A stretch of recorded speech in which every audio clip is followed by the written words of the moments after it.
Hello, boys and girls, ladies and gentlemen. My name is Clayton Soka, and welcome to another My Thoughts On.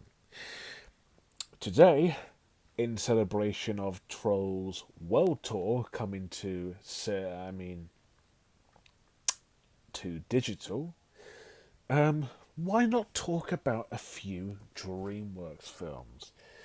I know I've talked about a few of them before with the How to Train Your Dragon films, Captain Underpants, the first epic movie, and Abominable. But let's go back all the way to 2001. While this is not the first film from DreamWorks, but this is certainly one of their most beloved and most popular animated films. Shrek! Yes, everyone should know Shrek at this point. It was based on a book by... Oh crap, I forgot. By William Steig, or Steg. It was the first animated film to win Best Animated Feature at the Oscars, and that was also the year where they first introduced the category. It also got nominated for Best Writing Screenplay based on material. So I assume this is a pretty good take on the book. I don't know. Chris Farley was supposed to voice Shrek before Mike Myers. And to this day, this film is still being talked about. Even if it is for those fucking horrible, terrible memes. And I'm not going to talk about Shrek is love, Shrek is life. That's a low point. To this day, it is still one of the best DreamWorks films out there, and it spawned 3 sequels, a couple of shorts, and I think it also got a theme park ride at Universal and a spin-off movie with Puss in Boots and... Oh yeah, and there's also a Puss in Boots show as well. I think that's on Netflix, but I could be wrong. But this film was a big hit with critics and audiences, and I believe it was a big hit. This is directed by Andrew Adamson and Vicky Jensen, and I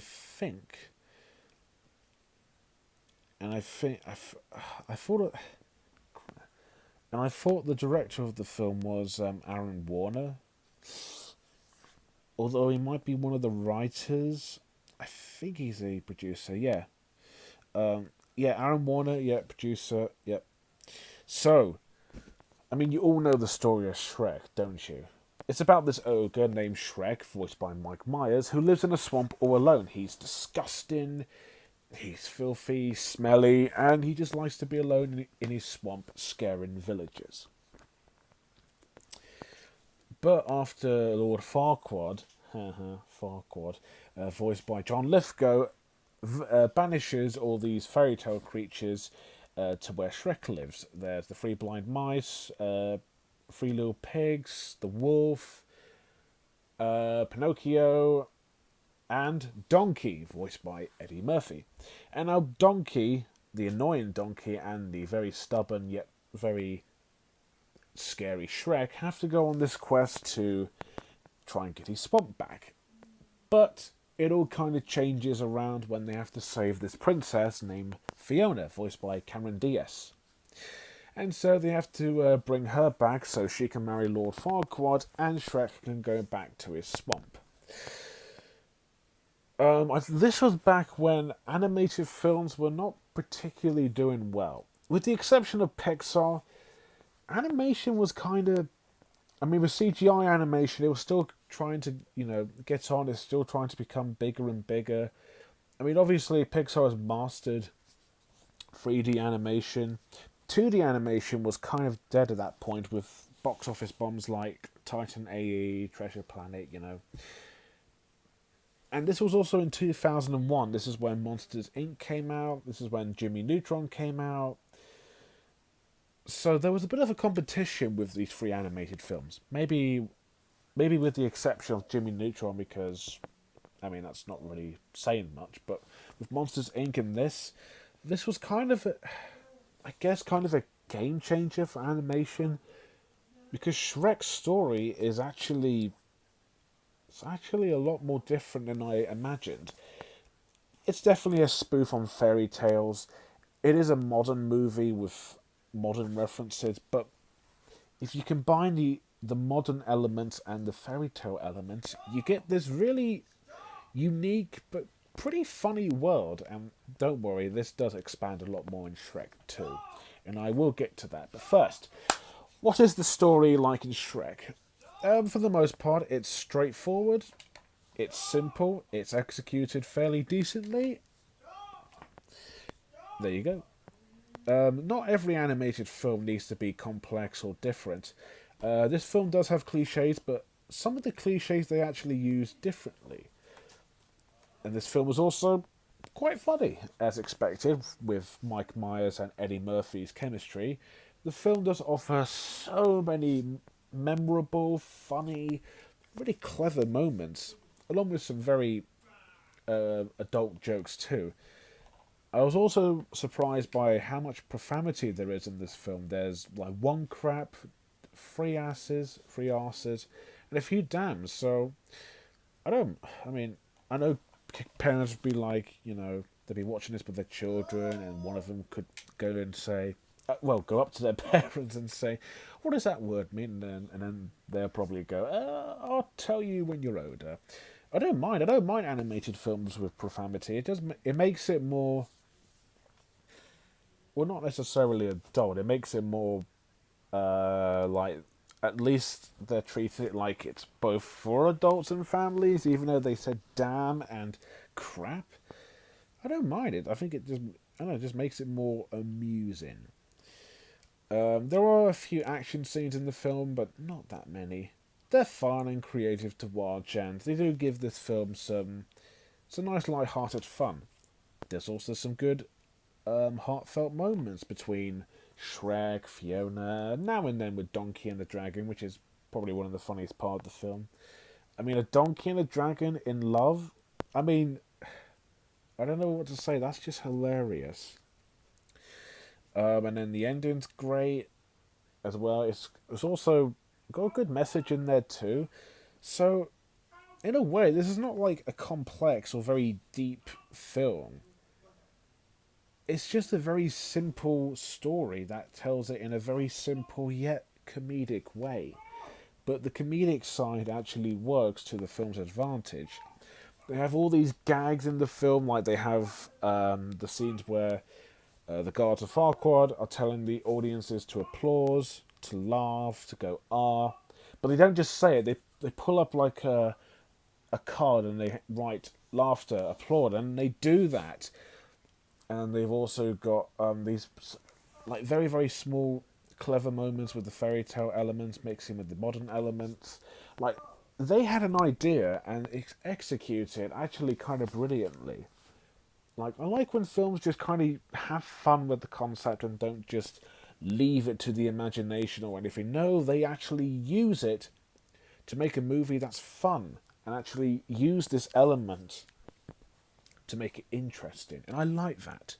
We don't really get that much of it now, per se, but this was back, again, when animated films weren't particularly doing well.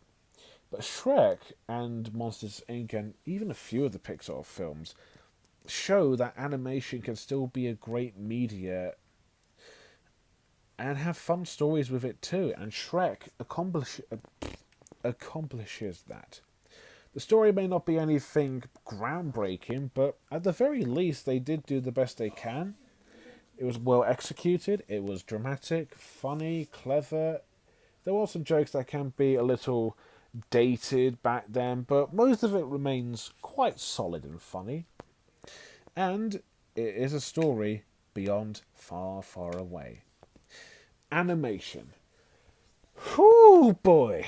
Look, I mean, this animation looks great from 2001, but this has not aged well. I mean, the animation in Ice Age hasn't aged well either, but this... Actually, no. Ice Age has aged badly, a little worse than this film in terms of animation. I mean, concept-wise and visually, the animation is pretty good. I like I like the designs of Donkey, the fairy tale creatures. The humans look all right at best. Shrek looks fearsome. He looks ugly. He looks scary. I do like how this film looks. It's just the rendering is kind of a bit ugly. There were times where I thought it felt like a PS no, yeah, a PlayStation 2 game or a PC game. And this is not like the animators' fault. This was 2001 and they had to work with whatever they had to work with. And, I like the look of it, but it's just, it didn't quite age as well. Even the fourth Shrek movie, what was it, Shrek Forever After, improved on the animation so much more. But again, with with the designs, the way the film looks, I guess the world building's not too bad. It's just the way it looks, the way they handle these gags and jokes. It does make the film still look pleasant and impressive for the time being, but it's just mainly the rendering and just how dated it looks. Again, it's not completely awful, but you can tell this was like what, 19 years ago? This film's like, I think it's like 19 years old, which is kind of surprising because I don't know what else to say. It was kind of surprising because I thought the animation. Well, I see clips of this film nowadays, and the animation. I thought, whenever I see clips of this film with the animation, I go, oh, it's not that bad. But when I watched it like not too long ago, I thought, I mean, it still looks good, but wow, it has not aged well. Let me alliterate again. The animation is good. It's not one of the best DreamWorks. It's not one of the best animation. Look, it's not. It's not even one of the best animated. Crap, I'm starting to lose words. It's not one of the best looking animated films from DreamWorks, but it still looks good for its time period, and even nowadays it looks good. Even a little dated, but still, the animation looks good and it looks stylish, along with some nice character designs. But at least it's not quite as ugly as Shrek, but characters and acting. I think this is probably the best thing about this entire film.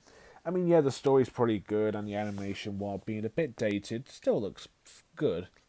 The characters and the acting is what makes this film. Let's start off with the big ogre, Shrek.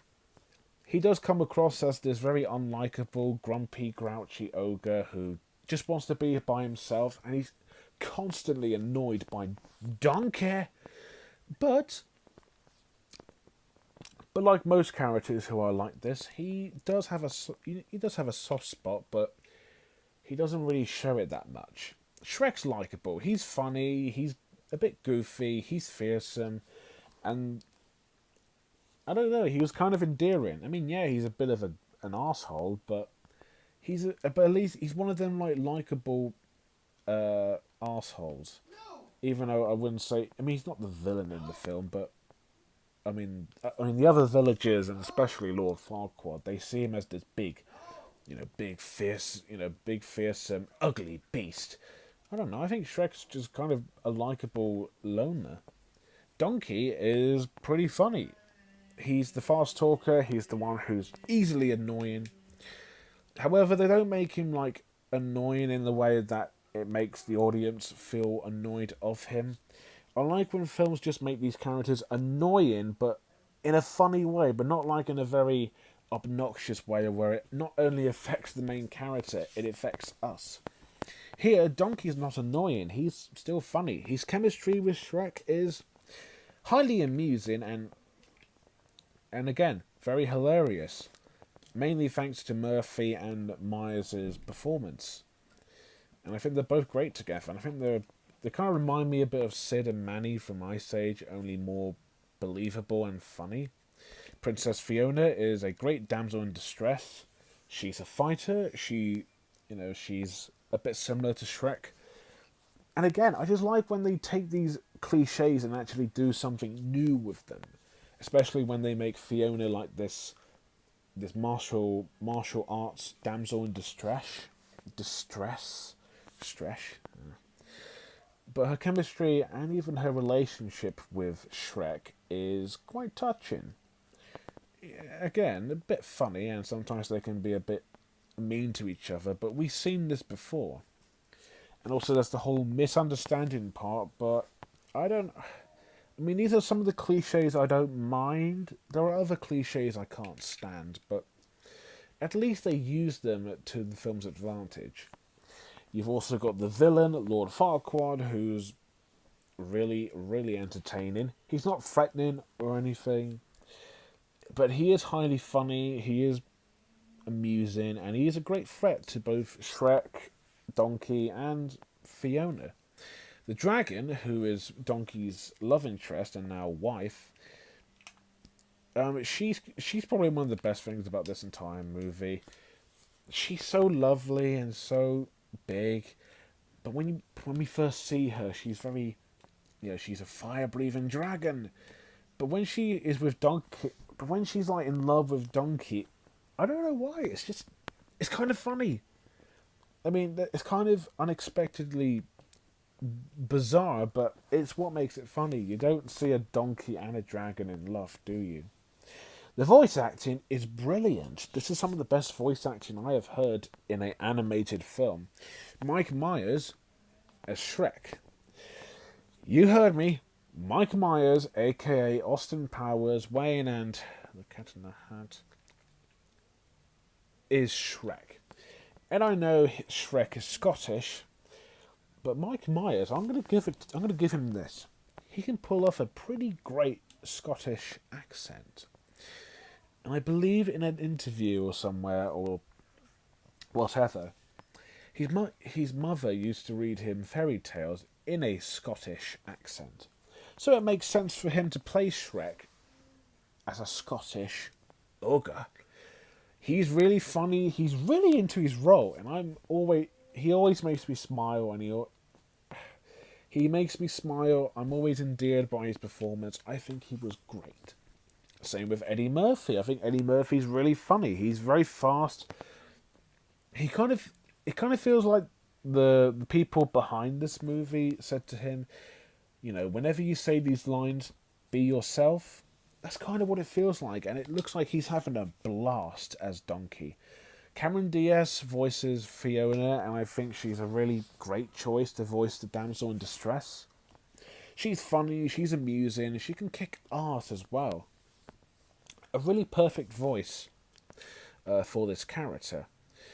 And then you got John Lithgow, the great John Lithgow, as he's Lord Farquaad, and I think he fits the voice as this very arrogant, evil, but yet very funny soon-to-be king. And you got other voice actors here as well. You got Jim Cummins, you got Chris Miller, who is, I think he's Kowalski from from Madagascar. You got Conrad Vernon, who is Rico. You got a few people who work at DreamWorks who did some voices on this film as well, but mainly it's Myers, DS, Murphy, and Lithgow who deliver some great voice performances. The characters are likable. They are classics. They are memorable. They're funny. They're funny. They're great. They all stand out from the rest, but mainly thanks to some terrific voice acting, these characters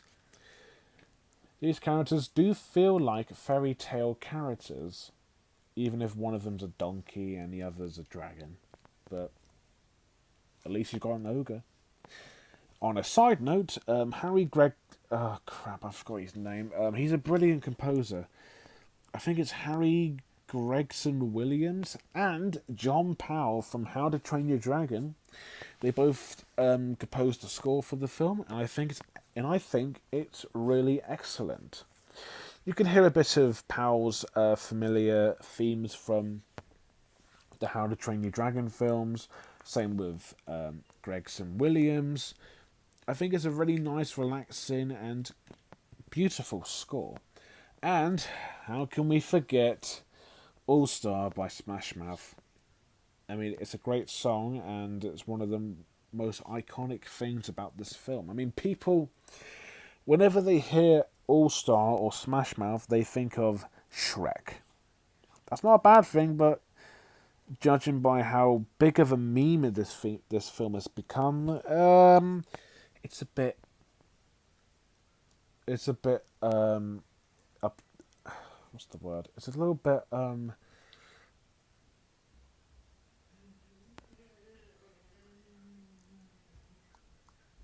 weird. I'll just put it that way. Well, yeah, this came out in 2001, and Shrek still holds up. It's still a pretty great DreamWorks film. Pretty great DreamWorks film. I mean, what else can you expect from a film about an ogre? Shrek is an instant animated classic. It has a great story that's well executed. It has clever modern humour. It has great jokes. It is funny as hell. It is dramatic. It is, at times, clever. The animation, while a bit dated, looks good. The characters are memorable, iconic, likeable. It's got some great voice actors and some great music. I wouldn't say this is like the best DreamWorks film, but I'd probably say it's like my fourth favourite DreamWorks film. Like between Captain Underpants, the first epic movie, which is my third favourite DreamWorks film, and Kung Fu Panda 2, which is my fifth favourite. Despite a couple of issues here and there, Shrek easily gets a 10 out of 10. I mean, how can anyone not heard or even seen Shrek? It's just another example of a great animated classic. So next up, I mean, we're not just going to leave Shrek in the swamp for now. We've got a very good sequel to talk about. And I might even talk about the other ones. So next up, Shrek 2. And I might do the third and the fourth and forever after. But they're going to be a little different to talk about. If you know what I mean. Okay, anyways, if you have seen Shrek, what do you think about it? Do you think it's good, bad, decent? Do you want to see it? Let me know below. And as always, thank you guys for watching. Don't forget to like, comment, and most importantly, subscribe. And until next time, what are you doing in my swamp? It's not bad.